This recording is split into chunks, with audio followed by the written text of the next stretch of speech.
Doctors with disabilities exist in small but impactful numbers. How did they navigate their journey? What were the challenges? What are the benefits to patients and to their peers? What can we learn from their experiences?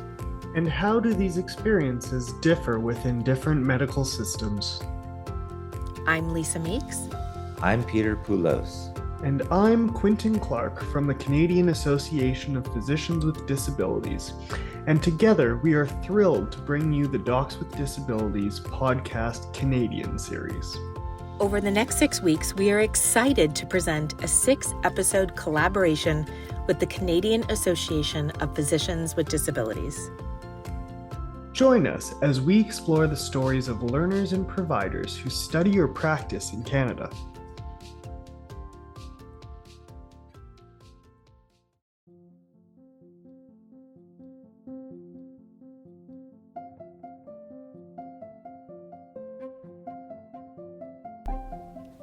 Hello, and welcome back to the Docs with Disabilities podcast.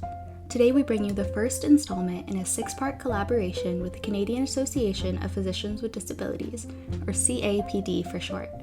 For this interview, Dr. Meeks was joined by Dr. Marie Picard, a first-year resident at McGill, for a conversation about how to effectively support disabled learners, how to look after one's mental health and medical training, and Dr. Picard's advice for students with disabilities. We begin with an introduction from Dr. Picard.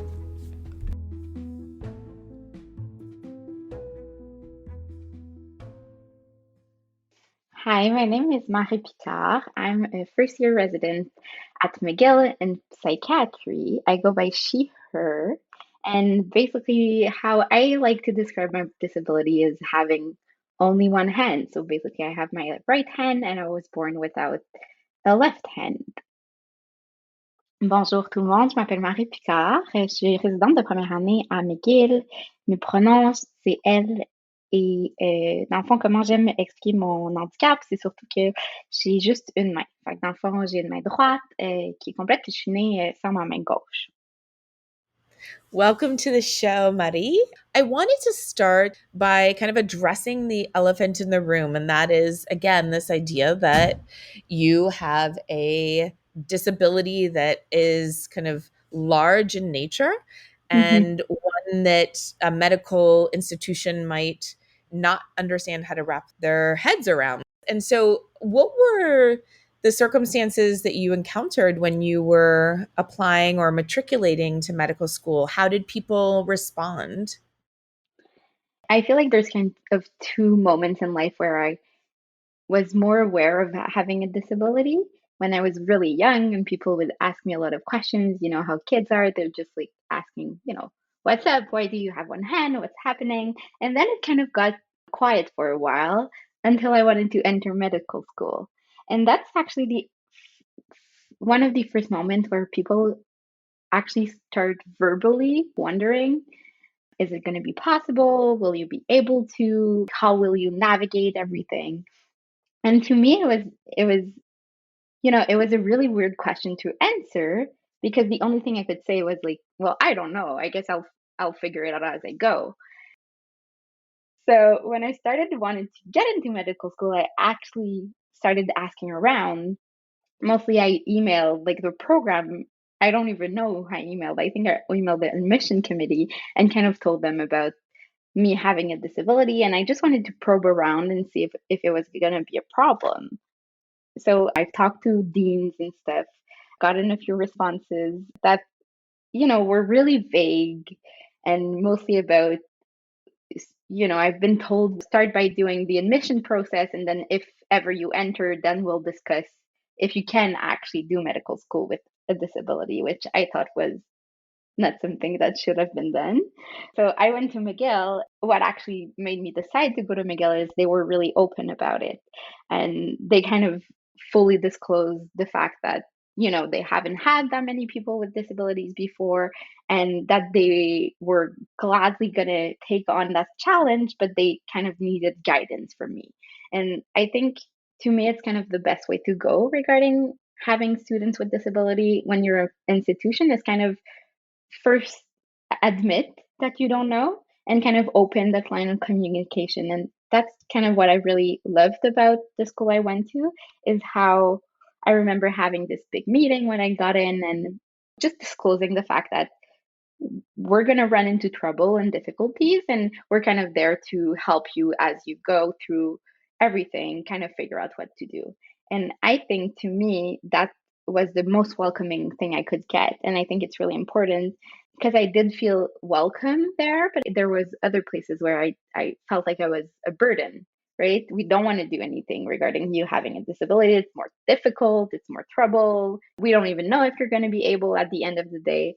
So I feel like to me, it really was different from school to school. And I think it probably still is today, which is a shame. But I think having the mindset of being more open and fully disclosing if you're not as comfortable with it, I think is the best way to go. The most successful case studies that I've heard about is when the school says, we don't know how we're going to do this, but we'll figure it out together, right? And then they go Yeah. out, they try to find information, but they talk to the learner. What do you think you'll need? Or let's go in the simulation lab and let's Hmm. try something. Let's see what works together. And with your particular disability, Hmm. let's be honest, at the end of the day, there probably isn't that much that you actually needed. Would you say that's true? It's an interesting question to me, because I feel like having a disability that's so out there definitely can be scary for a lot of people. And I do understand how it is scary, right? It was scary to me also. I wanted to do medicine. I didn't know what I wanted to do in medicine, but I knew it was what I wanted to do. And one thing that was actually really hard for me was because they kept on asking me, what are you gonna need your help for? Like, what's the challenges? What are you gonna face that, you're gonna need something out of this? And I think for me, it was the hardest question, because to me, it was a bit like asking, oh, you're planning to go in Thailand. Where should you go? Like, where are the best places? It's like, well, I never went. How do you want me to know? Right. And it was kind of funny to me, because I was like, well, what do you guys do? Like, what do you guys offer? And it's like, I could see it coming, the surgery rotation and the like stitches and stuff.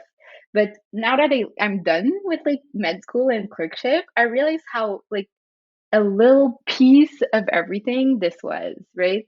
I'm somebody that loves like ER, and I've always loved ER and trauma and ICU. And now I know everyone's thinking, right? Why is she in psych? I love that too, but I did a lot of psych. I did a lot of ER, I mean. And so to me, I actually did a lot of stitches, and I've been intubated people, and I feel like I'll kind of repeat again and again. People I've learned the most from are actually people who, at the beginning of the rotation, were like, okay, well, you have one hand, you know, I feel like I don't know what to do with that. Where do you feel like they could be a little thing that you would need help with? And it was funny because my answer was always the same. It was, well, what do you do that you feel I will have difficulty with? And that was kind of my speech at the end of the day, was me, I know I have one hand, and I know I can, I know how I can manage different things, and I know how I can, overcome certain difficulties. But you have the knowledge of what you do in ICU, or you have the knowledge of what you do in the ER. And that's kind of the part I need from you, is you telling me what are the difficult things that you're doing or that you feel necessitates to hand. And if the staff was kind of kind enough, and I'm using kind, but in my book it's more of a like they should do it, but let's say they were kind. If the staff was kind enough to have that discussion, it would absolutely change the course of the rotation for me.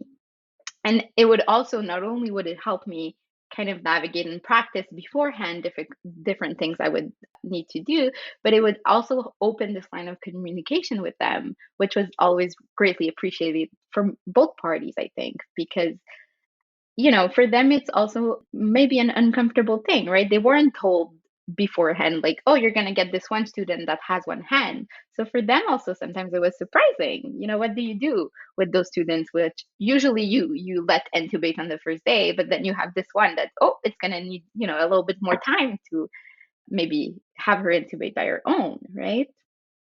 you've been doing this your entire life. You've been Mhm. coming up with workarounds your entire life. So watching that procedural skill, getting an opportunity to practice perhaps in the sim lab to come up with the technique that you'll use Mhm. to meet that same competency and doing it feeling supported. I would imagine how Mhm. supportive that feels for someone to say, okay, let's figure it out.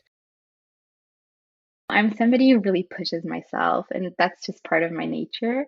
And I'm somebody who doesn't necessarily like to ask for accommodation, which is something I learned sur le tard, right? A little too late. I should have learned to ask for help a little more often, but I didn't. And one thing that was actually really difficult for me was I feel like when you have a physical disability and people go into looking at you do procedures with the mindset of, can she actually do it with a disability? It was a lot of pressure on me. And sometimes I would kind of compare and contrast with my friends because I felt like I always only had one chance and I had to get it that one time, or people would just assume, oh, it's because of her hand, right? She can't do it because she has one hand, which to me is completely wrong. And I would talk about it with some of my friends because rare are the person who are able to intubate on their first try ever. But to me, it was like they're gonna look at me once and they're gonna see, and if I don't do it right, then she can't do it because she has one hand, not because it's her first try trying. She's still a learner. So I think when you don't open that line of communication, I feel like it puts also a great deal of pressure on the learner. And that's what I felt whenever I was uncomfortable. I did feel like it was a one shot, one go. And if you don't, if you're not able to do it, then it's done. I'm so glad you brought that up. It's such a good point. And I think, regardless of the disability category, that many learners feel this way. That extraordinary pressure that is put on them, especially around procedural skills, when it may have nothing to do with disability. Like you said, we're all learning, but yet the default reason for underperformance will be the disability. In the next section, Dr. Picard gets more specific about how she performs common procedures with only one hand.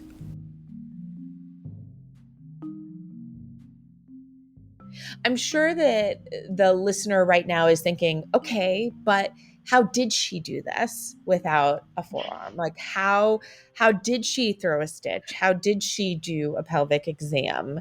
So to me, it's always kind of a difficult question, right? Asking me how you're doing something. It's like asking somebody, how do you peel an orange? You feel like you're doing it all the time, so you're not really thinking about it. However, like let's say through a stitch. I think that's a popular one, and that's one I actually love to do, and I feel like I'm good at. So I'll put my best foot forward. What I usually do is I use clamps, right? I'm not a surgeon, so I'll use like those scissors that aren't scissors because they're blunted at the end. That's how good in surgery I am. But so those things. And I feel like the way I would hold things was mostly I would take that scissor and kind of squish it between my chest because I'm a woman, so I have a chest, and I would kind of use the little piece of hand I have on my left side and kind of hold it like this, and then my right hand, which is the hand I actually have, would do the stitch, right? I usually do as the simple interrupted. You have two nuts that you're doing, one that usually goes up and one that usually goes down. So the one that would go up, I would do it normally, and then I would flip things around. And instead of going down to the second nut, I would still go up on the second nut. So both of my hands were always pulling in the same direction. And I think to me, that was kind of the way I figured out how to do it. But of course, it's kind of difficult to narrate. And it's always funny because I always have those patients asking if they can film me when I'm doing stitches on them. Yeah. And it's really funny because when I learned how to throw stitches, it was actually with our foreign, like, cardiac surgery. I never thought he would actually help me, but he was so kind. And we kind of figured out a few ways I could do this. And at the end of the day, he asked me to take videos. I think it was one of me like throwing a stitch, but there was also one of me of like putting gloves on or like sterile gloves, right? Because that's also a concern. Because for me, it's like I put one normally, so the right hand I put normally, but the left hand I actually put upside down. So I don't have the like wiggly fingers because they're just get in my way. So I kind of put it so that the fingers stay inside, right? It's kind of just going over. So I think he like took both videos and he was really funny. He was like, "Well, I can't believe I'm still struggling with people with two hands to like throw stitches that are good and like be sterile, but you can do it with one hand." So like now, not only am I going to be able to tell people that you're able if they're asking me, but also I'm going to be able to show them that it's possible. Like you can do it if you put your mind to it.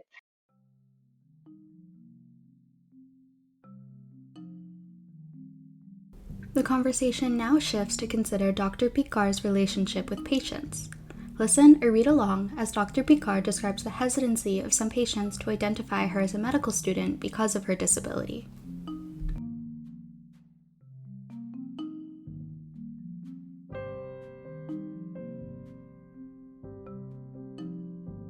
Did you ever have a scenario where a patient showed concern or hesitation? Mhm.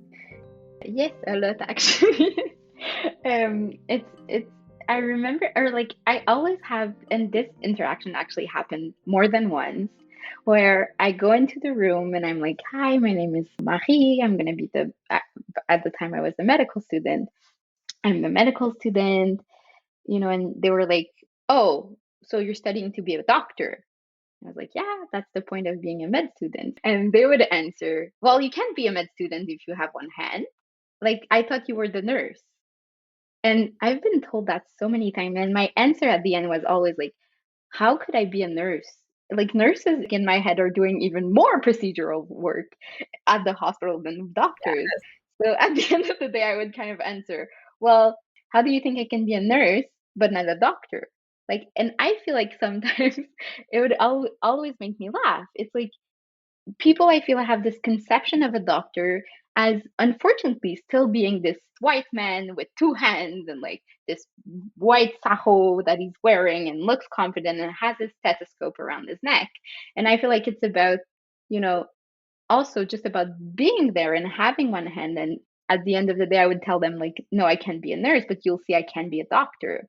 Right. And I would ask them questions and like do the physical exam and have them look and ask questions because I would feel comfortable in responding to those questions. And I think it's actually an important work of kind of getting out the stigma is accepting that you're going to get those comments and trying to work with them in order to, because for me it's like if I change the mind of one person today and he's going to go home and say like, oh, you know what, I had this person, I thought she was a nurse because she had one hand, but turns out she was a doctor and she did the physical exam and it was all right. And I feel like that's kind of the point I always try to drive home with patients is, just look at me and you'll see I'm able to.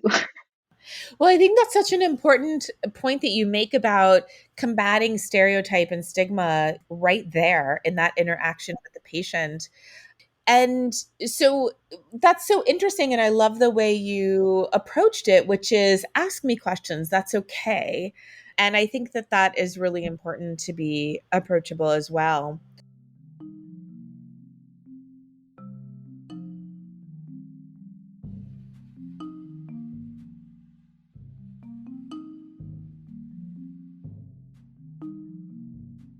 I want to shift our conversation to training. You're obviously a first year resident in psychiatry. I'm surprised you have time to even record this podcast. But when you chose to go into psychiatry, I want to make sure that the audience understands that it really had nothing to do with any physical limitation. This was a passion of yours. And in fact, you thought about going into a highly procedural specialty at one point. Yeah, and it's I have a good story for you regarding that. I was doing this ICU rotation when I was a med tree, and I don't know how it is at other schools, but at McGill at least it was you leave ICU for med four because usually you want to be a bit better, and it's like this kind of hard rotation. There's a lot going on, there's code blues everywhere, everybody's dying, right? It's the ICU. but I did it in Mentry. Don't ask why, I still don't know. And I had this one staff that was, you know, somebody I got along with so well. And she was this small woman. And ICU, I feel like, or at least the ICU I was at, was kind of, I felt a bit of a men's club, right? And I kind of, I kind of told her, I feel like for me, she was really inspiring because she was this, little lady that was just, she was there, she was doing her work, she was really good at it. And I could feel like she did have some obstacles she needed to overcome. And yeah, to me, it was really just such an inspiring person to have around. And she would always be like, "You're doing the central line. Like, I know you're able to," or like, "You failed that one try, but it's not because of your hand. Like, try again." And it's funny because recently I had a consult on the ICU floor, and it was one of her patients. So I went in, did the consult, and then I went and talked to her, and I was like, "Hey, it's I'm R1 now in psychiatry." And before answering anything, she just said like, "Oh, stop, I really just need to ask, like, I hope you didn't do psych because you only have one hand and people told you you weren't going to be able to do ER." And I felt like it was coming from such a good place because it was a concern I brought up with her of me being like feeling she was really inspiring because I did feel like sometimes people thought I couldn't do highly procedural specialty. And it meant the world that she even thought about telling me this because I think it's something I've been told way too often that the only thing I could do in medicine is, psychiatry or anything that you don't touch patient, which, you know, isn't true. Like I feel like I could have done anything. That felt so touched by her asking me that. We all need strong female role models who will stand up for us. And it sounds like that was her role for you. And that's And wonderful, especially in medicine. I could feel it even by the way she was, you could feel somebody, and I don't know if other people have that, but I feel like often I talk with other people with disability, and you kind of have this sense of kind of knowing who, like in French, we say manger du sable, like who ate dirt and who didn't. So I feel like you kind of get a sense of who ate dirt in their life. And usually I feel like I know it by the way they kind of introduce themselves or like talk to me about me having a disability, is I know that they went through the struggle of being that person in the room that was the disturbance or the thing that wasn't completely right. And I could feel that from her definitely, and that's why I got so attached to her.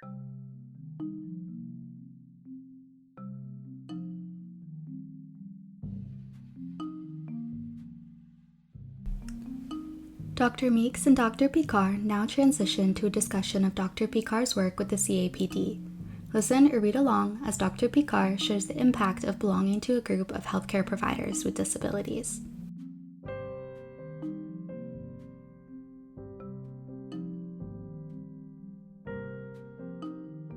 I know you're taking part in this interview series, and we're so grateful to the Canadian Association for Physicians with Disabilities for sponsoring this series.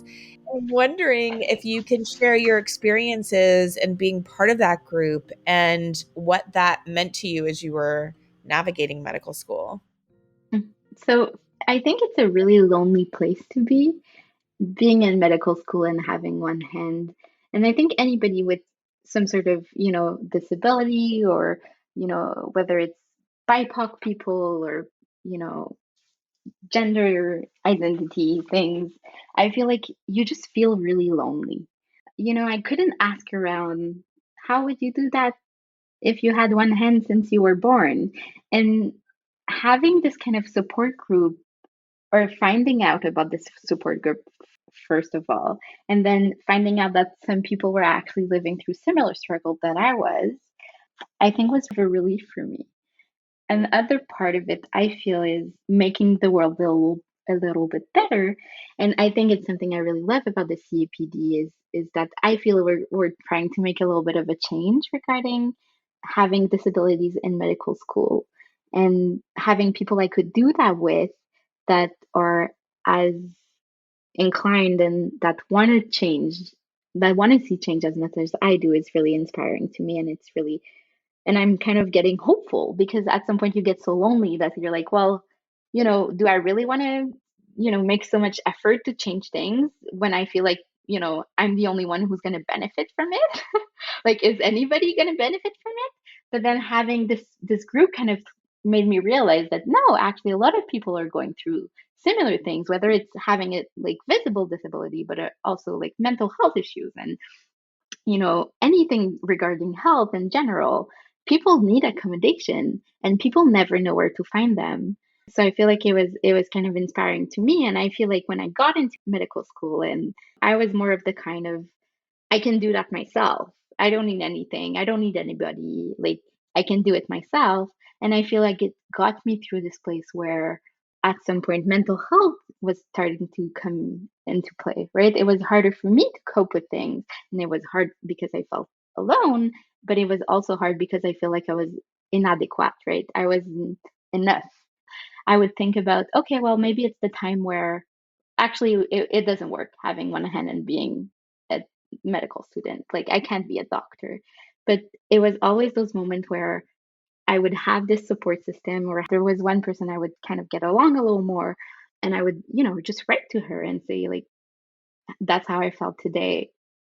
Like, do you think it's still possible being a doctor and having one hand? And, hopefully it was one of those days where she felt like it would. Sometimes it was one of those days where she was thinking the same thing as I would. But just knowing that people are out there to me was so helpful. You mentioned mental health, and obviously you're a first year psychiatry resident. And we know that mental health is harder on first year residents, that they struggle, and many of these residents do not ask for accommodation and are at risk of burnout.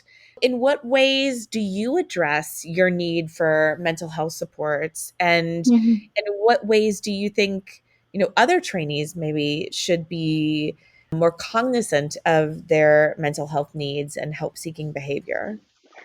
I think to me, it was a really interesting path I went through regarding mental health and having a disability. But I kind of had the biased reasoning of, to me, like, I should go through med school without necessitating any accommodation, right? I should do it as normal as I can, not asking for help except if like I really, really need it, because I'm going to end medical school and I'm going to finish medical school. And when people would doubt my abilities, I'll kind of be able to look around and say, well, that person did exactly the same thing I did, right? So there's no way for you to question even my being able to be a doctor.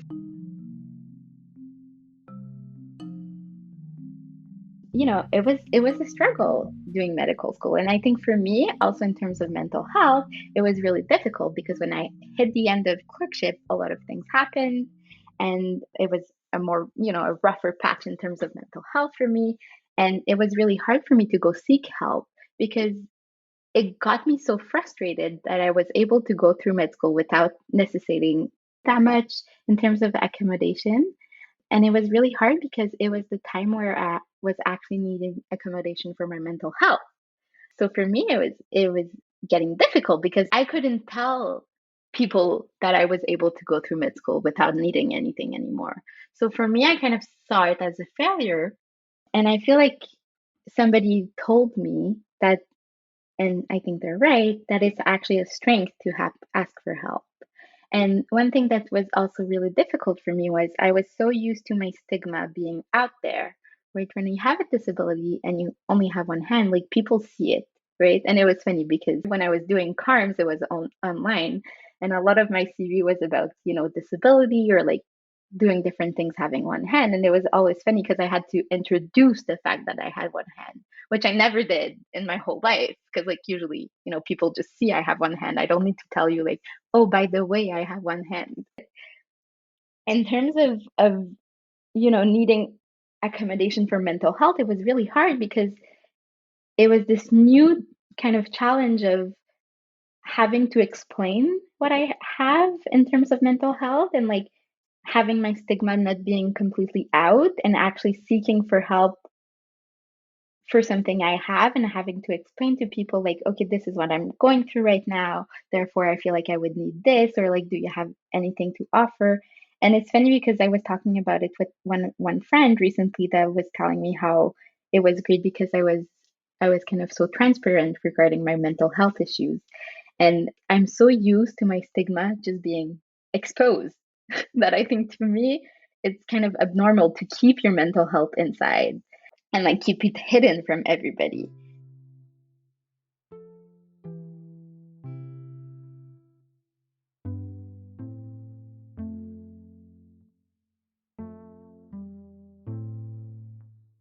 It's still a hard patch for me, and it probably will still be, but I think it's really, really important. And what actually got me to do something about it was actually patient safety. It was kind of like, who do I want to be as a physician? Do I want my mental health to actually interfere with how I'm going to be learning? So, like, how I'm going to become a physician at the end of the day. And at some point, you feel like your mental health is taking a toll on you, and you're actually worried about making mistakes regarding patient. And I think for me, it was kind of the where when I started thinking about that, it was when I drew the line of, you know, I have to take care of my mental health for me to be a better physician at the end of the day. The same way I had to learn how to do different things with one hand, I'm gonna have to learn to do different things with my mental health being not fine. I'm gonna have to take care of that because that's how you actually give patients the best care, is by being your best self at the end of the day. I really respect that. And I love how you contextualized it as, I thought about what type of physician do I want to be? And in giving the patient your best self, you have to care for your mental health. Yeah, I was about to add also, and it was during that same conversation with the friend I was referring to. I think it's also like, as much as you're comfortable with, which I wish more people were comfortable, I think it's also really important to destigmatize. And I think a way people can actually destigmatize mental health is by talking about it and sharing your story as somebody that struggles with mental health in medical school, or whether you're doing anything else, I don't mind. I think talking to people about mental health issues you're having is actually the best way to destigmatize mental health. I would agree. And mental health is health. It's Yeah. equally important, right? So keeping that in check, caring for it, making sure that not Mhm. only your body is healthy, but that your mind is. People even define themselves in terms of mental health as like, I am depressed, or like, I am anxious. Like, they're defining it as their self, right? They are something regarding mental health. So for it to be so strong that you're using the word I am depressed versus any other health issues where people will usually say, oh, I have this, I had this MI, or I had this kidney stone that needed to be removed, right? They're kind of differentiating the illness from themselves. But in mental health, everything's so connected, right? So I think it's a really interesting way of seeing it also. Language is so strong, we don't even realize how we're Hmm. positioning things, and kind of internalizing that if you're struggling with mental health issues, that it's your fault, right? Hmm. I wouldn't say a kidney stone is your Yeah. fault. No.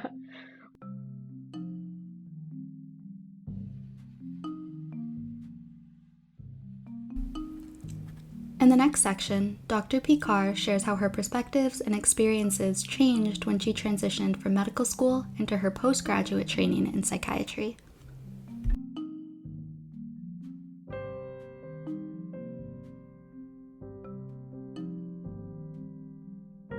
I was wondering how you were perceived going into graduate medical education for Canadians. I believe it's PGY.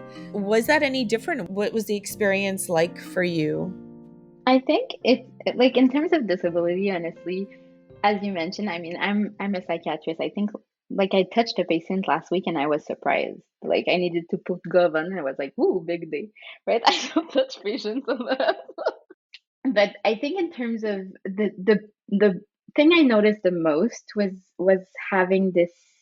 respect. I felt like I had a lot more respect that was given me towards being a resident versus being a medical student.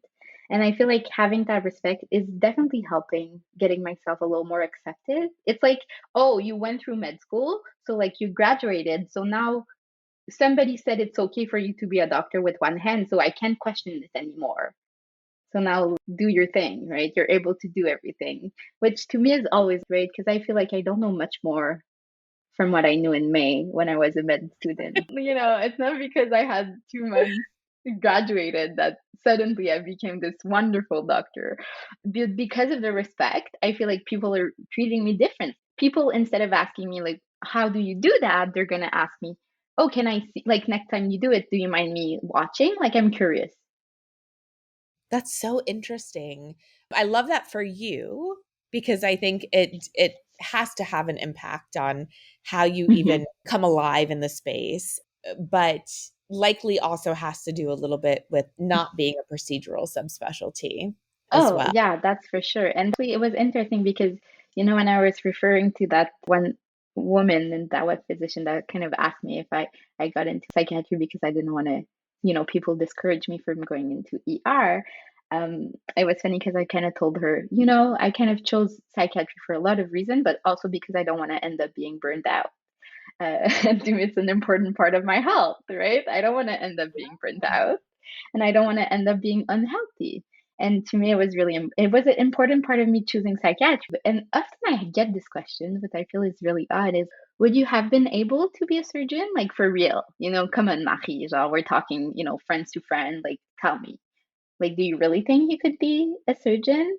And the one thing I feel like I can answer to that question is kind of always the same thing being I feel like I could, if I decided that my whole life was doing surgery and it was the only thing I wanted to do, and I was okay with spending 20 hours out of 24 of every day dealing and learning and, perfecting my skills as a surgeon, I could, right? I think nothing's impossible when you have a disability. Once again, I think at some point for me it was a balance of like still a job and it shouldn't be your whole life.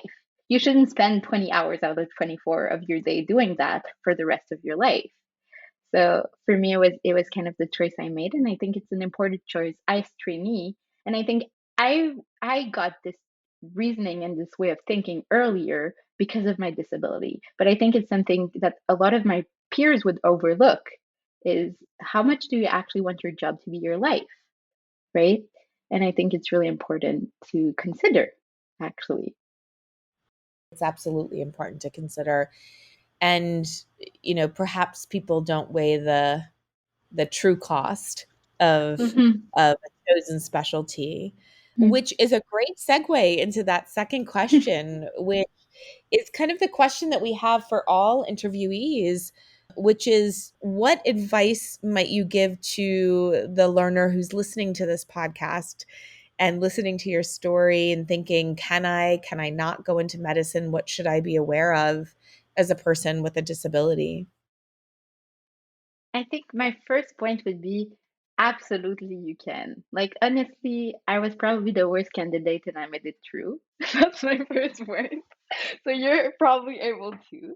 My second point is don't do like I did, ask for help and allow yourself early on to need help. And it's okay. And take whatever people give you. I always felt like when I was accepting help, it was always a failure. And I don't know if, some people don't feel like that having a disability, but I know I did. And I feel like instead of seeing it as a failure, I at the end of like very end of my training, I started seeing it as a strength because you need strength to overcome and you need strength to tell people, I'm unable to do something and I would need your help. So I think asking and accepting the help is an advice I would give everybody. And then it's all about having a good support system of like, you don't, it doesn't need to be friends who also have a disability. I remember a lot of my friends actually were helping me go through different stuff because certain times I would have those stories of, somebody was absolutely discriminatory towards me, or like said things that didn't make sense. And I remember sometimes I would call my friends at the end of the day and be like, oh, there's this staff that told me that, and I don't really know why, but I feel weird today. Like something stuck in my chest. And it's always the time where I remember one of my friends would always be like, well, of course you feel like crap, Marie, because like it's the worst thing somebody can say. It's not something somebody should say. It's actually discrimination.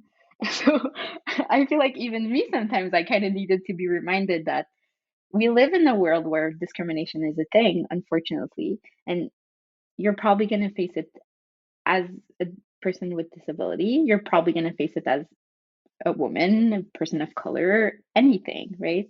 So it's about knowing that you're going to face it and knowing what to do when you're actually having those days where things are more difficult, and having people to realize is really important.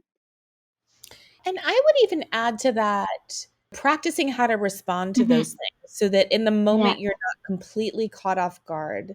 We talk a lot about what's considered professional and not professional. And it can be really hard when you have something that's so blatantly discriminatory and you're having this visceral response to it. It's okay if one day you don't want to fight. Like some days I was just so tired, because I feel like for me it's always important to do small steps towards the world being a world where there's less discrimination. And I think like whenever somebody says something that's discriminatory, it's kind of my job as a person with a disability to educate them on what to do and not to say that, and prove to them that they're wrong. And I think for me at some point it was also a matter of some days you're just going to be really fed up and really tired, and you won't necessarily have the energy to fight it. And when I would go home those days, I would feel really guilty about that. And if there's one thing I learned is, once again, it's okay. It's okay not to fight every battle that comes up. It's about fighting the one that you feel like you're strong enough to fight. And it's perfectly fine doing that. Save yourself first. I think that is amazing advice. I'm not sure that we've had someone give that advice before. And it's so true. You don't have to fight every battle. We all have to do that sometimes. We just have to say, okay, we need to sleep, or we need to just have a moment where we're not fighting that fight and engaging, and we're just resting our bodies and our mind. See, I feel like that's actually how you end up, being able to fight other battles, is because some of them you've rested, right? Absolutely. Mary, you are amazing. This was an amazing interview. Well, I thank you. so enjoyed talking to you, and I'm so excited for your career. I'm so glad that you participated in this series, and we're so grateful to the CAPD and the Student Association for the sponsorship. But I'm so glad that I got the chance to meet you. And I know our audience is really going to benefit from your sage advice. Well, thank you so much for having me. Honestly, I'm so glad to be given the space to actually do that, right? Being able to help people with just sharing my experience is the most wonderful thing I could do. So I'm really glad you let me take that space also, and you're actually interested in hearing what I have to say.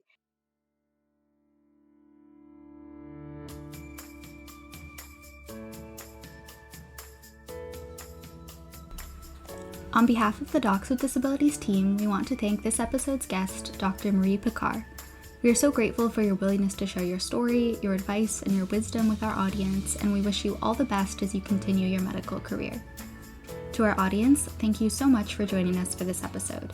If you liked this interview, we encourage you to subscribe to our podcast and tune in next time for the next installment in our ongoing series with the Canadian Association of Physicians with Disabilities.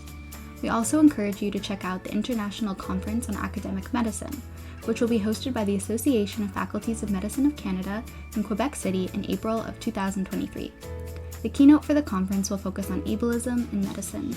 Head to icam-cimu.com to learn more.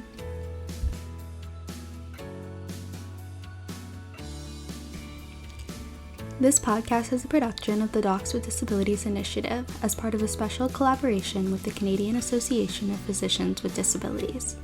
This podcast is supported in part by the University of Michigan Medical School Department of Family Medicine and Disability Program, the Stanford Medicine Alliance for Disability Inclusion and Equity, and the Ford Foundation. This series was made possible through funding from the Canadian Federation of Medical Students Strategic Innovation Fund. The opinions on this podcast do not necessarily reflect those of the respective institutions, partner organizations, or funders. It is released under Creative Commons Attribution Non-Commercial Non-Derivative License. This series was developed by Quentin Clark and Lisa Meeks and produced by Lisa Meeks, Sophia Schlossman, and Jacob Feeman.